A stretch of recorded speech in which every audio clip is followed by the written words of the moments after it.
Big boss తనూజని target చేశారా అంటే నిజంగా టార్గెట్ చేశారు. లాస్ట్ 2 వీక్స్ నుంచి చూసుకుంటే తనూజని టార్గెట్ అయితే చేశారు. ఎందుకో తెలుసా? సండే ఎపిసోడ్లు మీరు చూసుకుంటే సాటర్డే ఎపిసోడ్లో ఏం జరిగిందనేది ఎప్పుడు వేయరు. కానీ సండే ఎపిసోడ్లో ఇమాన్యుల్ వర్సెస్ తనూజ ఫైట్ వేయడానికి రీజన్ తనూజని టార్గెట్ చేశారు. అదేవిధంగా ఈరోజు దివ్య వర్సెస్ తనూజ ఫైట్లోన తనూజకి యాంటీగా మాట్లాడారు. ఎందుకో తెలుసా? అది కూడా తనూజని టార్గెట్ చేశారు, కావాల్సి చేశారు. ఎందుకో తెలుసా? ఎందుకంటే అక్కడ ఆర్గ్యుమెంట్స్ రావాలి, ఫైర్ పుట్టించాలి, నెక్ టు నెక్ ఫైనల్లో ఉండాలి. ఇవన్నీ ప్రీ ప్లానెడ్గా బిగ్ బాస్ అయితే తనూజని అయితే టార్గెట్ చేశారు.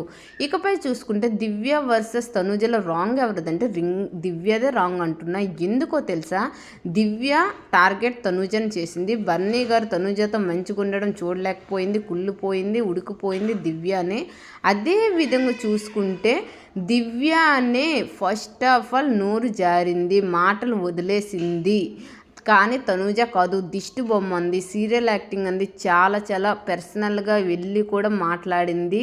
దానికి మాత్రమే తనూజ కౌంటర్కి ఎన్కౌంటర్ చేసిందే తప్ప రాంగ్ అయితే నాకైతే అనిపించలేదు. అదేవిధంగా ఈరోజు పవన్ దివ్యకు సపోర్ట్ చేసి తనూజ క్యాంటీకి వెళ్ళడానికి కారణం పవన్ కళ్యాణ్ మీద గజ్జుతోనేని. ఎందుకంటే నిన్న ఎపిసోడ్ మీరు చూసుంటే నిన్న ఎపిసోడ్లో పవన్ కళ్యాణ్ రీతుకి సుమన్ పంపించు, పవన్ కాదు అక్కడ గేమ్ ఆడుతుంది అనే రకంగా పవన్ కళ్యాణ్ చాలా మాస్టర్ మైండ్ యూజ్ చేస్తే పవన్ తీసుకోలేక అక్కడ అరిచాడు. అందుకే పవన్ తనూజ క్యాంటీగా వెళ్తున్నారు.